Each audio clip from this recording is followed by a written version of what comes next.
Jom sama-sama kami, caranya mudah. Hanya klik join button. Terima kasih. Nabi Musa kasih sembuh orang buta.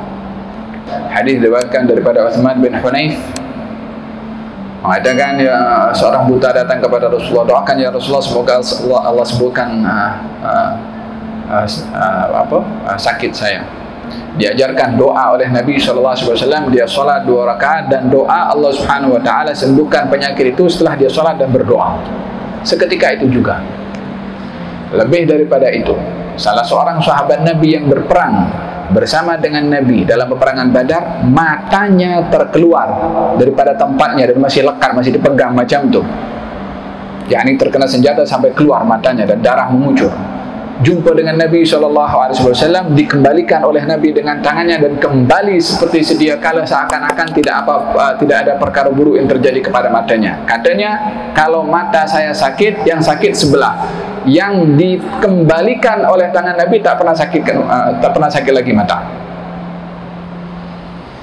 Faham dong? Hada semua bahagian daripada kelebihan yang Allah beri kepada Nabi Muhammad SAW dalam bentuk al-mu'jizat. Nabi Ibrahim dicampakkan ke dalam api tapi tidak terbakar. Baginda Rasulullah SAW mempunyai sapu tangan, dan sapu tangan itu dimiliki oleh Anas ibnu Malik. Kalau sapu tangannya kotor, dicampakkan oleh Anas bin Malik di api supaya dimakan kotorannya sahaja, sementara sapu tangannya tak dimakan, tak terbakar. Ketika dinampak hal yang sedemikian oleh salah seorang yang bersama dengan Anas bin Malik, kata Anas bin Malik mengatakan, itu sapu tangan adalah disentuh dengan Nabi dan terkena dengan keringat Nabi SAW, maka kalau kotor aku just campakkan saja untuk dibersihkan kotorannya, tetapi sapu tangannya tidak terbakar.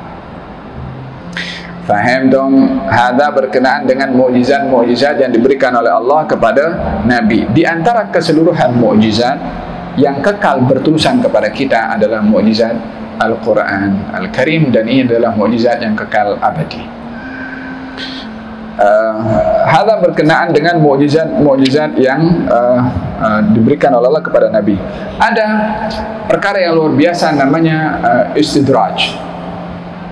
Istidraj adalah perkara yang luar biasa diberikan oleh Allah Subhanahu wa Ta'ala kepada seorang yang fasik untuk semakin berbuat fasik.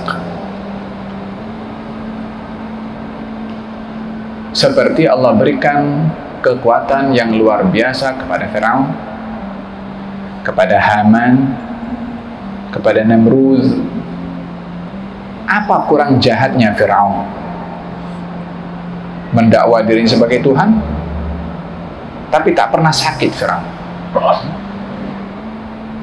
tak pernah susah, diberi terus.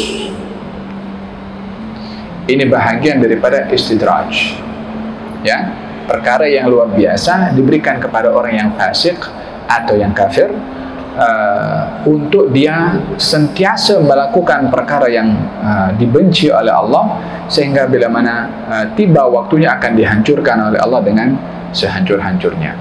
Ada namanya al-ihana. Al-ihana perkara yang luar biasa terjadi kepada seseorang yang fasik atau yang kafir untuk menghina orang itu. Seperti seorang yang sakit mata datang kepada Musailamatul Kadzdzab, mengatakan, itu Muhammad boleh sembuh, boleh kasih sembuh mata orang. Kemudian saya ini sakit mata, bolehkah kamu juga sembuhkan? Musailamatul Kadzdzab ini orang yang mendakwa dirinya sebagai Nabi setelah Rasulullah SAW, dan itu berada pada penghujung kehidupan Nabi Muhammad SAW, dan diperangi oleh Sayyidina Abu Bakar As-Siddiq radhiyallahu anhu. Musailamatul Kadzdzab didatangi oleh seseorang dan mengatakan, aku sakit mata, Muhammad boleh kasih sembuh. Kalau engkau Nabi, engkau boleh kasih sembuh. Maka dia pun buat entah apa yang dibuat oleh Musailamatul Kadzdzab. Dia sakit mata satu, ketika datang kepada Musailamah, dua-dua sakit. Ini ihana. Maksudnya diberikan satu perkara yang luar biasa yang justru menghina kepada orang itu. Awalnya satu, kemudian dua. Kemudian perigi itu ada air sedikit. Mereka datang kepada Musailamah mengatakan, Muhammad boleh meludah kepada perigi yang sedikit, boleh menjadi banyak. Kalau kamu Nabi, maka buatlah macam mana Muhammad, bahkan lebih hebat. Diludahi itu perigi, makin habis airnya. Ini namanya ihana, yakni perkara yang luar biasa untuk menunjukkan hinanya orang yang berbuat tadi. Yang berikutnya, perkara yang luar biasa adalah al-karamah. Al-karamah adalah perkara yang luar biasa diberikan oleh Allah Subhanahu wa taala kepada para aulia, yakni orang yang bertakwa kepada Allah, orang yang taat kepada Allah Subhanahu wa taala, maka diberikan oleh Allah Subhanahu wa taala kelebihan-kelebihan berupa al-karamah. Kata Imam Abdullah bin Al-Haddad mengatakan di sini, amma kaunil karamat, adapun keramat itu minal mu'jizah, yakni bahagian daripada mu'jizah, bukan mu'jizah tapi bahagian daripada mu'jizah. Skupnya lebih rendah daripada al-mu'jizah. Fadzalika bihukmi tabaiyah dunal istiqlal. Karamah itu diberikan oleh Allah kepada seseorang karena orang itu ikut kepada Nabi yang mempunyai mukjizah, tapi bukan orang itu sendiri dengan apa saja dia punya amalnya itu yang boleh mendatangkan karamah. Tak, mesti mengikut kepada Nabi sallallahu alaihi wasallam. Bagi umat ini, bagi nabi-nabi sebelumnya adalah karamahnya pengikut Nabi Sulaiman, itu yang memindahkan singgasana Ratu Balqis, adalah salah seorang pengikut Nabi Sulaiman. Itu perkara luar biasa diberikan oleh Allah kepada pengikut Nabi Sulaiman karena dia ikut kepada ajaran Nabi Sulaiman. Bukan dia sendiri yang boleh mendatangkan tanpa ikutnya dia dengan Nabi Sulaiman atau berimannya kepada Nabi Sulaiman. Falaisa hiya, bukanlah karamah itu mu'jizah, yakni tidak sama. Mu'jizah lebih tinggi berbandingkan kepada al-karamah. Walaysa laha hukmuha min kulli wujuh wala min aktsariha. Idzal mu'jizah tadullu ala sidqir rasul, karena mu'jizah itu ingin membuktikan jujurnya, amanahnya rasul yang berdakwah tadi, yang membawa agama. Wal karamah, adapun karamah itu adalah tanda daripada istiqamahnya orang itu dalam syariah, yang menunjukkan benarnya syariah yang diimani oleh orang yang mempunyai karamah tadi. Yani pada hakikatnya karamah yang ditunjukkan kepada salah seorang wali min auliyaillah untuk membuktikan pegangan ajaran yang diimani oleh si wali itu adalah benar. Bukan semata-mata untuk menunjukkan hebatnya wali tanpa melihat kepada hebatnya pegangan si wali itu.